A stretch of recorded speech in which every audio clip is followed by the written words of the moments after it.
ದಯವಿಟ್ಟು ಈಗಲೇ ಜನರಲ್ಲಿ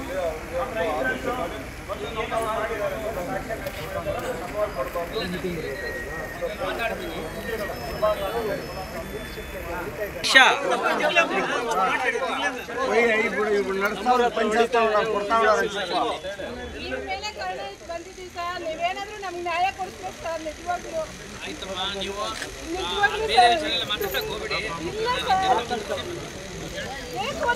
ಮಾತಾಡ್ತಾರೆ ಸರ್. ನಿಜವಾಗ್ಲೂ ಈಗ ಈ 150 ಎಕರೆ ಹಾಕೊಂಡು ನಂದು ಹೋಗಿಲ್ಲ ಸರ್. 1 ಎಕರೆ 30 SIT ಬರುತ್ತೆ. SIT ಆಗಿದೆ, ಕಾನ್ಸ್ಟಿಟ್ಯೂಟ್ ಆಗೋಗಿದೆ, ಶುರು ಮಾಡಿದ್ದೀವಿ ಸರ್. ಸೊ ಹಾಗಾಗಿ ವೆಯ್ಟ್ ಮಾಡಿ. ಅದು ಬರುವಾಗ ನಮ್ಮ ರೈತರಿಗೆ ಒಂದಷ್ಟು ಇರಬೇಕು, ಬಂದೇ ಬರ್ತಾರಲ್ಲ ಮಾಹಿತಿ ನಮ್ಮ ಟೀಮು. ತಾಲೂಕಲ್ಲಿ ಟೀಮ್ ಮಾಡಿದ್ದೀರಲ್ಲ, ಅವ್ರು ನಿಮ್ಮ ಜಾಗಕ್ಕೆ ಬರದೆ ರಿಪೋರ್ಟೇ ಕೊಡಂಗಿಲ್ವಲ್ಲ.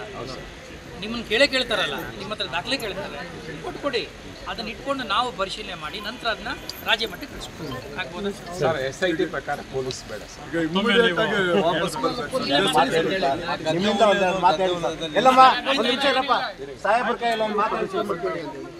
ಆಯ್ತಮ್ಮ, ಎಲ್ಲ ಹೇಳಿದಾರಮ್ಮ.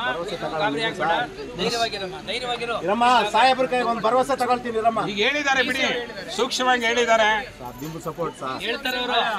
ನೀವೇನು ಮಾಡಕ್ ಹೋಗ್ಬೇಡಿ, ಕೂತ್ಕೊಳ್ಳಿ ಧೈರ್ಯವಾಗಿ ಕೂತ್ಕೊಳ್ಳಿ. ಆಯ್ತು ನೋಡಿ ಸರ್.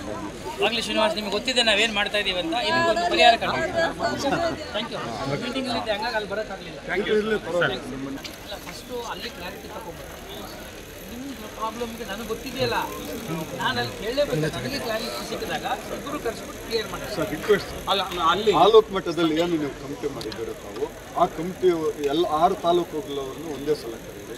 ನಮ್ಮನ್ನು ಆ ಸಂದರ್ಭದಲ್ಲಿ ಕರೀರಿ. ಸ್ವಲ್ಪ ಒಂದು 10 ನಿಮಿಷ ಮಾತಾಡೋಣ. ನೀವೆಲ್ಲ ಏನು ಹೇಳಿದ್ದೀರಿ ಇಲ್ಲ ಆಡಳಿತ ಗೊತ್ತಿರೋದ್ರಿಂದ ನಾವು ಇಲ್ಲಾಂದ್ರೆ ಮೊನ್ನೆ ಮೀಟಿಂಗಲ್ಲಿ ತೀರ್ಮಾನ ಹಾಕ್ಬೇಕಾಗಿತ್ತಲ್ಲ, ನಾನೇ ವಾಪಸ್ ಹಾಕಿದ್ದೀನಿ. ನನಗೆ ಎಷ್ಟು ಕ್ಲಾರಿಫಿಕೇಶನ್ ಕೊಡಿ ಅಂತ ಹೇಳಿ ಕೊಡ್ತಾರೆ. ನಿಮ್ಮ ಮೇಲೆ ನಮಗೆ ನಂಬಿಕೆ ಇದೆ ಸರ್. ಆದ್ರೆ ನಿಮ್ಮನ್ನ ಇಲ್ಲಿ ಬಿಡ್ತಾ ಇಲ್ಲ ಸರ್. ನಿಮ್ಮನ್ನು ಒಂದು 2-3 ತಿಂಗಳಲ್ಲಿ ಇಲ್ಲಿಂದ ಎತ್ತಾಕ್ತಾರೆ ಸರ್. ಇಲ್ಲ, ಎತ್ತಾಕ್ತಾ ಇದ್ದಾರೆ. ನಮ್ಗೆ ಅದೆಲ್ಲ ಮಾಡ್ಕೊಂಡಿದ್ದಾವೆ ಸರ್. ನೋಡ್ಕೊಳ್ಳೋಣ ಬಿಡಿ. ಸರ್ ನೀವು